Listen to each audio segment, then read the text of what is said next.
Can I observe something? This is kind of awesome. Totally. I can't believe we didn't do this before. Oh, no! Welcome to MsMojo. And today we're counting down our picks for the top 10 things you missed in the background of How I Met Your Mother. Hey, can I borrow your phone? I want to call my dad. Yeah, go ahead. Man, this is great. I was expecting bad news. For this list, we'll be looking at hidden Easter eggs, funny running gags, or just random things that occur in the background of this beloved sitcom. Because some of those background teasers hint at some big plot points, a spoiler alert is now in effect. Did you notice these in the background of How I Met Your Mother? Let us know in the comments. Number 10. Frozen background character.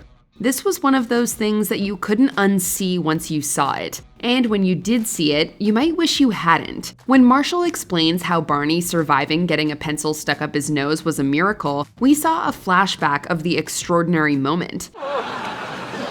No way. That did not just happen. Am I dead? Am I dead? Miracle! What viewers may not have noticed was an extra sitting in the booth behind him. While the background characters are normally pretty unremarkable, this one was quite noticeable in an eerie way. Throughout the entire scene, he stayed absolutely still while smiling with his eyes wide open, and we didn't even see him blink. A pencil went up Barney's nose and you call it a miracle. Well, do you have a better explanation for it? A drunk jackass with a box of pencils? It was an odd element of the scene that we're sure was unplanned, but still, we could not look away. No way. That did not just happen. Number 9. The Loch Ness Monster. It was no secret that Marshall had a soft spot for myths, the supernatural, and the like.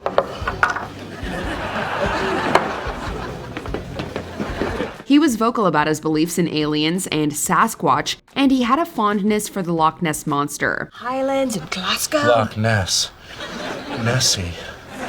Baby, I would love to search for the enchanted creature of the Emerald Loch. But it looks like his suspicions about the Scottish creature might have been correct, as we saw in a flash forward to the year 2029 from a season 3 episode. While Marshall opened a letter from Lily at his desk, there was an interesting newspaper clipping framed in the background. That's it?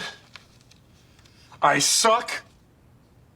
Lily! Yes, you suck. You said you wouldn't read it, and you did. The headline read, "NYC lawyer captures Nessie," and we can only assume this was referring to Marshall, considering his career path. If only How I Met Your Mother had shown Marshall capturing the monster, then he could have really put all those naysayers in their place. I don't want him now. What is that supposed to mean? What? Nothing! Nothing! You're beautiful! Number 8. The Missed Cab. Despite Ted and Barney's friendship being strained, Barney desperately tried to get to the hospital to see Ted after his accident. 130, what? I'm coming, Ted. On his trek to the hospital, the show had a clever way of showing us how impressively fast Barney was able to make it there. When his cab was stolen by a group with balloons, Barney was forced to run to the hospital. When he got there, we saw the same cab with the balloons arriving. Too bad he wasn't able to hop in with them, as he would have avoided his near-death bus accident. I made it. I made it.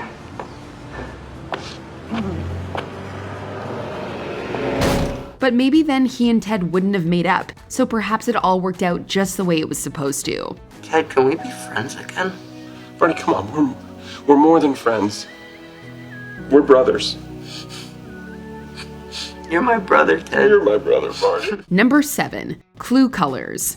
When Marshall went home to Minnesota, he created an evidence board using characters from Clue to represent his friends in an attempt to figure out what was going on with Ted and Zoe. Zoe's in love with Ted and Ted doesn't know. So Ted and Zoe, they're in love with each other, which would be fine if Zoe wasn't married to Colonel Mustard.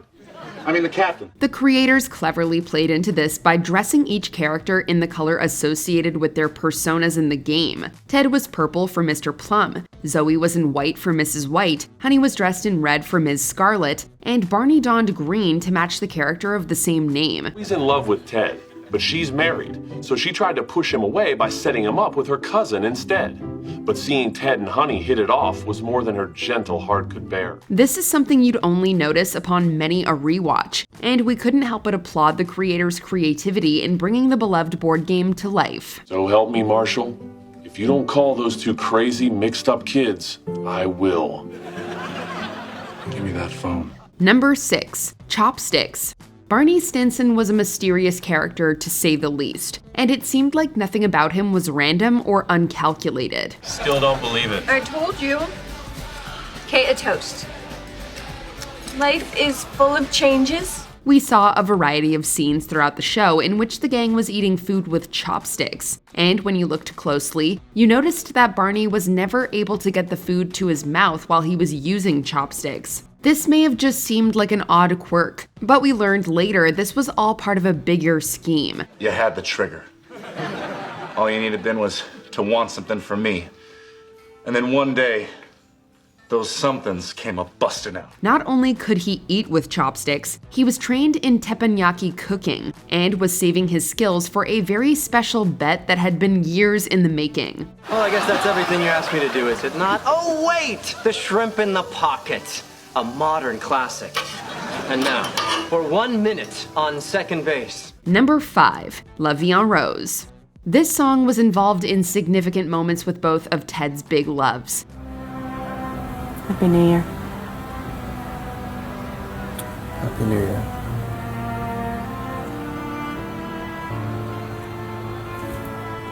In Season 1, Ted and Robin shared a New Year's kiss while this song played. And in Season 9, Ted overheard Tracy for the first time when she sang her version. Vie En Rose was fitting for the show's protagonist, as he was certainly a romantic that saw the world through rose-colored glasses and endless optimism, just like the song suggests. Hold me close and hold me fast. This magic spell you cast. This is Vie En Rose. Songs were an important element of the show, and we also heard an orchestral version of Sandcastles in the Sand play as Robin walked down the aisle to marry Barney, and this was the song that brought them together in the first place. Number 4. 420. Sandwiches are strong these days. I used to be able to eat a whole sandwich by myself. Now it's like 2 bites and I am done. While it's no secret that Ted, Marshall, and Lily indulged in the more than occasional sandwich, that wasn't the only reference to the drug that appeared throughout the show. I'm just gonna hang it right here on the wall.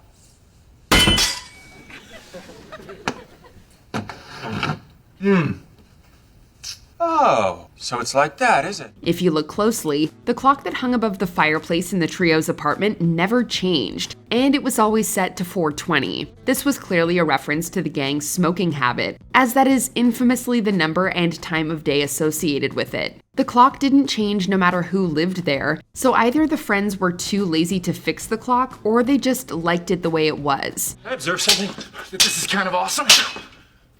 Totally. I can't believe we didn't do this before. Oh no! Looks like at the gang's apartment, it was always time to enjoy some sandwiches. Number 3. Low point. When Barney convinced Ted to celebrate St. Patrick's Day, a series of bad decisions ensued. The universe is telling us that we have a free pass tonight. The universe is saying that we don't have to live in fear of the... Are you still there? Yeah, I'm here. Of the repercussions of our actions. They did everything from leave their dates behind to putting expensive booze on a stranger's tab. And it looked as though there were no consequences for the duo. No tomorrow, Ted! Yeah, no tomorrow, Barney. No tomorrow, huh? I like that idea. But Ted's memories of the night were skewed, and both Ted and Barney reached a low point by morning, with Barney even waking up in a dumpster. When Ted returned to the bar to search for his lost phone, it was revealed that the bar was aptly called Low Point. In later seasons, we learned this was meaningful on several levels. As it turned out, the titular mother was there and was also at a low point. I got to the club, it had already closed. By the next day, some super inconsiderate person had taken my umbrella. Number 2. The Countdown. While most of the hidden background elements featured on the show were fun and playful, this one hinted at one of the saddest moments in the series. I'm just worried we can't have children. And how long have you been trying? 6 days. But then months went by and still nothing happened. Something must be wrong. While Lily and Marshall visit a fertility specialist and get a surprise visit from Marshall's parents, hidden throughout the episode were numbers that were counting down the episode from 50 to 0. Everything's off the charts. You, sir? I've got some strong swimmers. Bro, that is awesome! Motility 5! When it reached 1, the audience and Marshall received some news. While the actors themselves even thought that the news was going to be Lily's pregnancy, the shocking announcement was that Marshall's father had died. Had a heart attack. He didn't make it.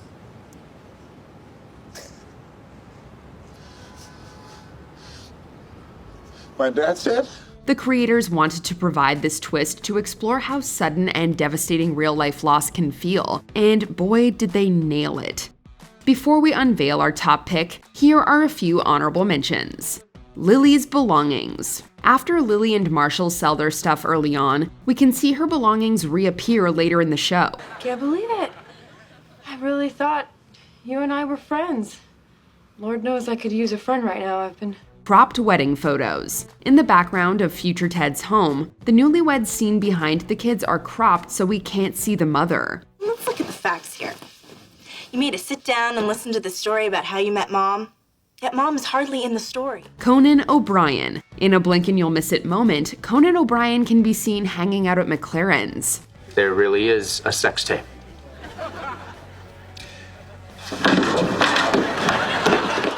Before we continue, be sure to subscribe to our channel and ring the bell to get notified about our latest videos. You have the option to be notified for occasional videos or all of them. If you're on your phone, make sure you go into your settings and switch on notifications.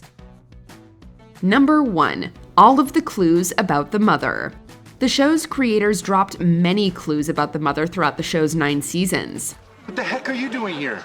What the heck are you doing here? I wanted to see Dad today. In private. Well, I had the same idea and I drove all the way from Mom, so get lost. But what we didn't know was, a lot of clues were actually hinting at her untimely demise. When the gang was joking endlessly about Canada, we saw a couple's entire love story play out in the backdrop, and it foreshadowed a lot of Ted and Tracy's future. Canada? What, is everyone going to have access to universal health care so no one has to choose between going bankrupt and treating a life-threatening illness?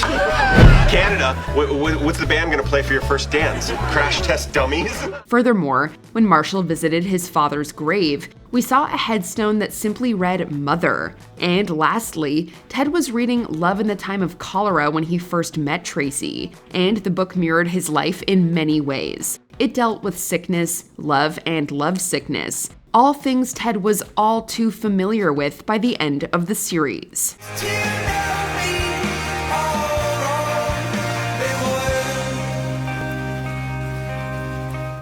Do you agree with our picks? Check out this other recent clip from MsMojo and be sure to subscribe and ring the bell to be notified about our latest videos.